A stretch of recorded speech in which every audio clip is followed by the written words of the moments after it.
नमस्कार। କାଲି ମୁଁ ମୋର ଜଣେ ବନ୍ଧୁ ସହିତ କଥା ହେଉଥିଲି ଯେ ଏଆଇ ସେ ଆଇଟି ସେକ୍ଟରରେ କାମ କରୁଛନ୍ତି ଆଉ ଏଆଇ ଇମ୍ପ୍ଲିମେଣ୍ଟେସନ୍ ତାଙ୍କ କମ୍ପାନୀରେ ଚାଲିଛି। ତ ମୁଁ ତାଙ୍କୁ ପଚାରିଲି, ଭାଇ ମୋ ଜବ୍ ସିକ୍ୟୁର ତ? କାହିଁକି ଆମେ ହ୍ୟୁମାନ୍ ଇଣ୍ଟରଭେନ୍ସନ୍ରେ କାମ କରୁଛୁ, ଆମେ ଏଭ୍ରିଡେ ମଣିଷକୁ ଫେସ୍ କରୁଛୁ, ମାର୍କେଟିଂ, ରିକ୍ରୁଟମେଣ୍ଟ, ମାର୍କେଟିଂ, ନେଗୋସିଏସନ୍ସ ଆମେ କରୁଛୁ। ସେଥିପାଇଁ ମୋ ଜବ୍ ମୁଁ ଭାବୁଛି ମୁଁ ସିକ୍ୟୁର।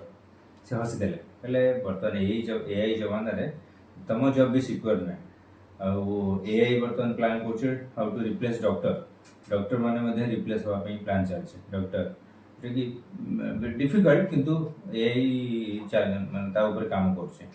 ତେଣୁ ମୁଁ ସରପ୍ରାଇଜ୍ ହେଲି, ମାନେ ଏଆଇ ଏତେ ବଡ଼ କାମ କରୁଛି। ତେଣୁ ଯେଉଁମାନେ ଡେଟା ଏଣ୍ଟ୍ରିରେ କାମ କରୁଛନ୍ତି, ଆକାଉଣ୍ଟସରେ କାମ କରୁଛନ୍ତି, ଡେସ୍କ ଜବ୍ କରୁଛନ୍ତି, ସେ ଜବ୍ ଆସନ୍ତା 3 ବର୍ଷ 4 ବର୍ଷ ଭିତରେ ରହିବ ନାହିଁ।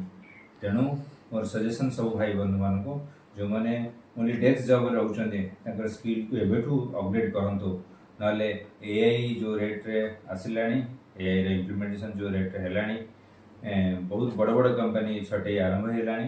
ତ ଆମମାନଙ୍କର ଚାକିରି ବି ଯାଇପାରେ। ଆମ କାମକୁ ଯେଉଁଟା ଆମେ 25,000, 30,000, 15,000 ନେଇ କରୁଥିଲେ, ସେଇଟା 2,000 ଟଙ୍କା କମ୍ପାନୀ ଖର୍ଚ୍ଚ କଲେ ସେଇଟା ରିପ୍ଲେସ୍ ହେଇପାରୁଛି।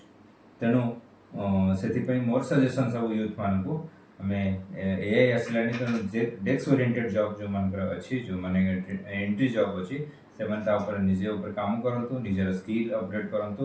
ଆଉ ନିଜ ଚାକିରିକୁ ଅପଗ୍ରେଡ୍ ନ କଲେ, ନିଜ ସ୍କିଲ୍କୁ ଅପଗ୍ରେଡ୍ ନ କଲେ, ଆସନ୍ତା ସମୟରେ 3 ବର୍ଷ 4 ବର୍ଷ ପରେ ନିଜ ଚାକିରି ବି ଯାଇପାରେ। ତେଣୁ ସେଥିପାଇଁ ସମସ୍ତେ ସଜାଗ ହୁଅନ୍ତୁ। ଥ୍ୟାଙ୍କ ୟୁ, ଧନ୍ୟବାଦ।